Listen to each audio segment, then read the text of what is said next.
दोस्तों, कुछ ही दिनों पहले इस साल के नोबेल पुरस्कार के विजेताओं का नाम ऐलान कर दिया गया है।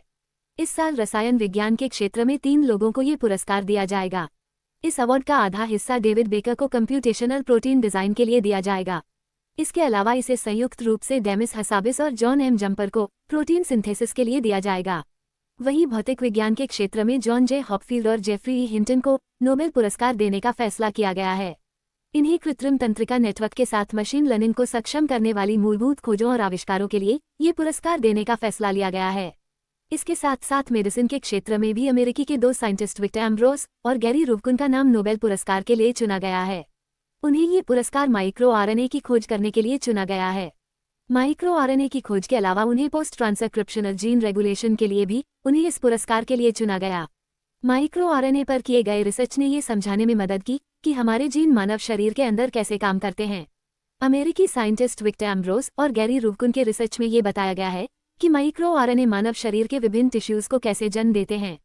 दोस्तों, आज के इस वीडियो में हम आपको माइक्रो आरएनए के बारे में बताएंगे कि आखिर माइक्रो आरएनए क्या होता है, इसकी खोज कब हुई थी और माइक्रो आरएनए चिकित्सा के क्षेत्र में कैसे काम आ रहा है।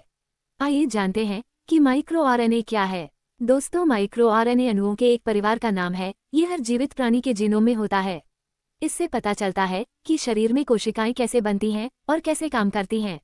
खास तौर से यह माइक्रो आरएनए कैंसर, डायबिटीज जैसी घातक बीमारियों की पहचान में मददगार है।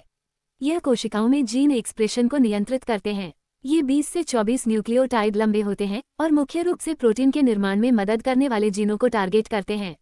आसान भाषा में कहें तो यह एक छोटे नियामक यानी रेगुलेटर्स होते हैं जो ये तय करते हैं कि किस कोशिका में कौन सा प्रोटीन बनेगा और कौन सा नहीं।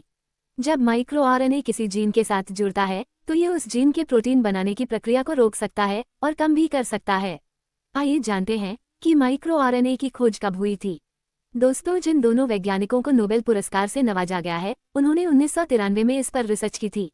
तब से लेकर अब तक इंसानों में 1000 से ज्यादा माइक्रो आरएनए के जीन की खोज हो चुकी है। दरअसल विक्टर एम्ब्रोस और गैरी रूबकिन ने ये पता लगाया था कि कैसे ये अणु जीन की अभिव्यक्ति को नियंत्रित करता है। उनकी रिसर्च ने ये साबित किया कि न केवल ये जीव विज्ञान में बल्कि जैविक प्रक्रियाओं में मदद कर सकता है। इस शोध से वैज्ञानिकों को ये समझने में मदद मिली कि कैसे ये चिकित्सा के क्षेत्र में मददगार हो सकते हैं। आइए जानते हैं कि माइक्रो आरएनए चिकित्सा के क्षेत्र में कैसे काम आ रहा है। दोस्तों, माइक्रो आरएनए हमारे जीवन में कई तरह से काम आता है। खासकर चिकित्सा के क्षेत्र में ये कैंसर, डायबिटीज और हृदय रोग की पहचान में सहायक होता है। इसके अलावा ये उपचार में भी प्रयोग किए जा रहे हैं। कई मामलों में माइक्रो आरएनए को शरीर में इंजेक्ट कर बीमारी के विकास को भी रोका जा सकता है। इसके अलावा इनसे एंटीबॉडी यानी प्रतिरक्षा प्रणाली भी विकसित की जा सकती है ताकि बैक्टीरियल संक्रमणों से बेहतर तरीके से लड़ा जा सके। माइक्रो आरएनए के प्रयोग से बुढ़ापा और इंसानों के विकास को समझने में मदद मिलती है। इससे पता लगाया जा सकता है कि कैसे उम्र बढ़ने की प्रक्रिया में बदलाव लाया जा सकता है। कुछ पौधों में भी यह आरएनए पाया जाता है। इनका उपयोग फसलों की ग्रोथ, रेजिस्टेंस और प्रोडक्शन को बढ़ाने के लिए किया जा सकता है।